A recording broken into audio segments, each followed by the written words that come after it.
Hi, thank you so much for jumping on. This is the University Innovation Alliance. My name is Bridget Byrne. Universities share ideas about how to help low-income students. And today I have a fantastic guest for you. I can't wait to introduce you to someone who's been a friend of the UIA, who's been a liaison in the UIA, but who's also just been one of our favorite people, our favorite humans of all time. Julia Carpenter Hubin from the Ohio State University. Thank you so much for joining us this morning so we could talk a little bit about your perspective and also just the UIA and kind of your transition experience now. Great. Thank you for having me. Okay. So for those of you who don't know, Julie allegedly is retiring. Allegedly. I do not acknowledge this. I don't believe it is true. If anyone, gives the signal that that's happening, I'm not going to believe you. She has been the liaison to the UIA for the Ohio State for several years, and now has allegedly retired. And so we thought that she would have a really interesting perspective for people who look at this work and who are in unusual positions, what it's like to show up as a fantastic colleague in the way that she did, and perhaps seek some advice from her. So today Julie, I wanted to kick off first. For folks who don't know, your background is institutional research, which is an unusual spot for a liaison. But we found incredible value having someone who really understood IR in our conversations. Julie, can you give some perspective about what it was like being a liaison for Ohio State? What kind of, what helped, what didn't, anything that you would give in terms of your perspective? Sure. So I took the word liaison really literally and didn't see it just as me being Ohio State's liaison to the UIA, but also me being the UIA's liaison to all different kinds of people here at Ohio State. And I think both because I've been here for so long and because my office works with data across the entire university, I know a lot of people. So I was able to make sure that I got the right people connected at the right time. Great. Super helpful. So now that you are allegedly retiring, I want to see if you could give advice about it for people who are thinking about playing this kind of role, the shepherd for the student success work, the liaison to an external collaborative. What do you think are the characteristics that really made it so that what did you value most about your colleagues that really stood up, like stepped in for you and helped you? And what advice would you give for people of what not to do? So I think that there was a lot of focus on the projects and the outcomes and the students. I never got the feeling with any of the people that I was working with that this was about them and becoming a star in the higher ed world. It really was about the value that they were adding for students. And so those are the kind of people that you want to make sure are involved with the UIA, I think.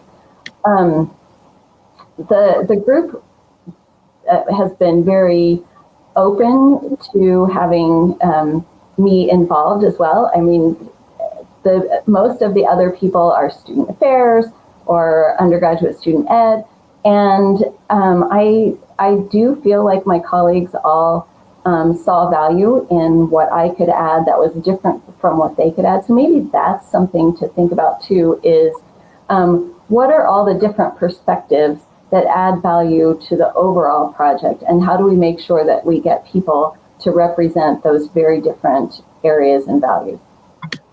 Great. That's super helpful. So can we dive into IR in particular, though? Because I feel like it's a misunderstood part of the institution that is always responding to other people's demands. But they, I rarely see in conversations that they are being included in a way that really leverages their expertise. I mean, when we would frequently have a conversation and you would bring a perspective that we just had not even thought about. So I found it it's surprising to me that it was surprising to have an IR person as our liaison. So can you share advice about, having served in IR and been in various spaces of the university, how can people be better colleagues to institutional research teams? How can they better leverage that expertise? So I think one really important thing is to ask questions of your IR staff. Don't go to them and say, I need a report that tells me this, and can you please pull these kinds of variables? No. Ask a question that's really kind of burning for you. And so that would be my first thing.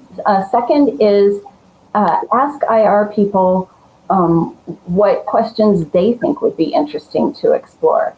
So for example, one of the questions that I'm leaving my team with that nobody has ever looked at here before is, hey, for students who enroll the fall semester after their fourth year, what do those students take?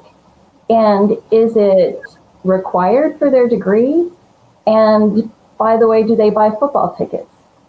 So could it be that we could increase our four-year graduation rate simply by saying, if you graduate in the spring, you're eligible for student football tickets the next fall? I don't know, but I think something like that is worth looking at, right? Ask our people what strikes them as interesting questions too. Don't just go to them and tell them what the questions are. I love that. That's really that's really helpful.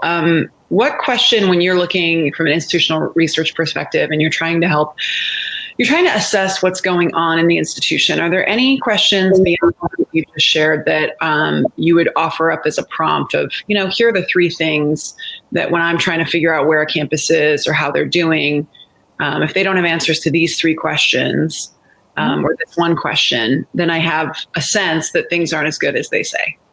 Uh-huh. Wow, that's a great question. So I'll give you a little time to answer. So for me, it's I'll ask them, what are your top 10 indicators that a student is about to drop out? And if they don't know historically why students drop out, that's a red flag. But the second is, when people always say things like, oh, it's financial. But my question is really like, what are the indicators? What are the tripwires they hit inside the institution that let you know that they were about to drop out, which is very different than saying the word financial. It's, they registered for the wrong class, they missed a payment, they missed this. Those are the things I'm thinking about. And if they haven't done that kind of work, it's pretty clear to me that they're pretty far behind. Yeah, those are all really good points. I think another one might be, how available are faculty and how well supported are faculty for providing office time and mentoring for students, especially at research universities. Research is such a huge priority, and don't get me wrong, it's incredibly important.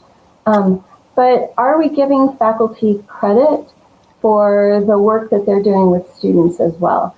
Do faculty who are amazing teachers and amazing supporters of their undergraduate students, does that actually count for something in promotion and tenure? Those are questions I would want to ask. Okay, I think that's good.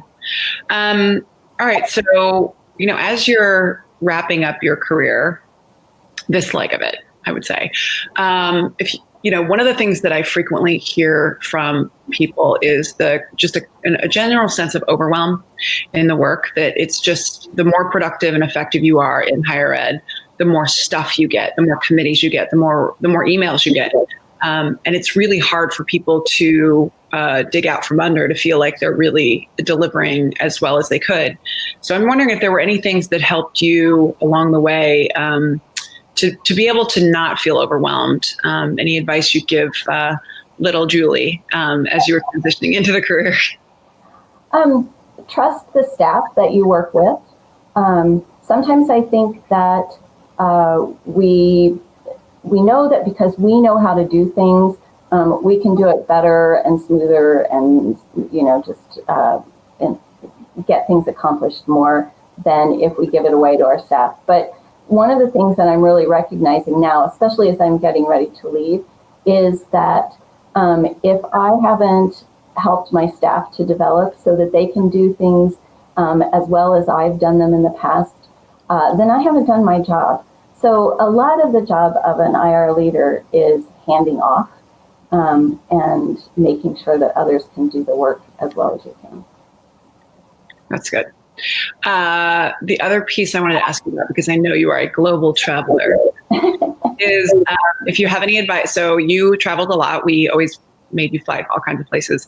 Any tips or tricks that have helped you navigate and keep your sanity while living on the road? Well, I have to say I'm rather partial to the airline club lounges. The salads there are good. They have easier workspaces, and the wine is free, so that's just all good. And I do think that it's it's pretty easy to get work done on flights. So, use headphones so that the person next to you doesn't talk incessantly, but that works. I always call them the coffee shop in the sky. So who are, prone to working in a coffee shop, you just have to treat the plane like you're in one. Well, those are super helpful. So, I just have to say that we really missed you at our last convening. We thought about sneaking you in, but we know that it's important. We know that transitions are really the big challenge for us. We've lost all but 3 now of our original liaisons, and but I guess the other side of that is that we've managed to continue to make progress despite, having so many transitions. It really shows the institutions are committed.